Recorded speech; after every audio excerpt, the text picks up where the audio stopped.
As a boy, I remember I had a friend whose name was Robert who walked on crutches. The kinds of crutches that wrap around your arm and that you hold in your hands. I'm sure you've seen those before. Not just the wooden ones that go up underneath your armpits, but those that wrap around your bicep. And he was a victim of polio.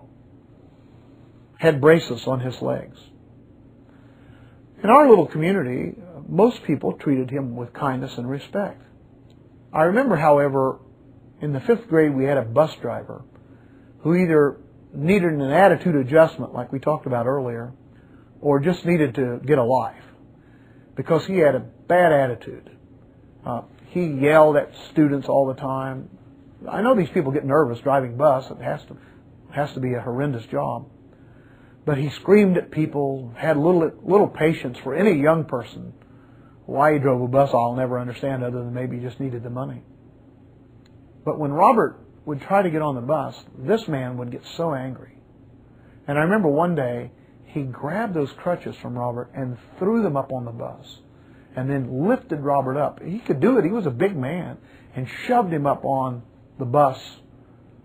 Today, they would have him in jail.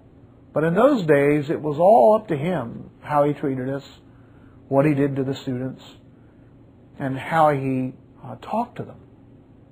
Nobody came to Robert's rescue. We were all little, young people. And yet, I remember at that very moment thinking to myself, that's unfair. That's mean.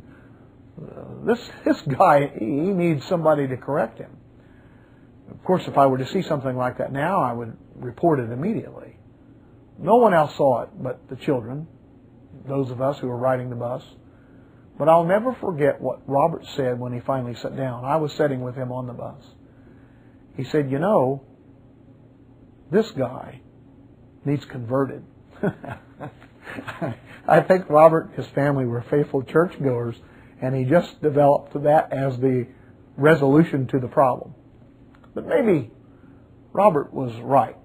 Not necessarily in a religious connotation. That's not what we're doing here, is preaching at you. But maybe that bus driver didn't need a conversion. Maybe this course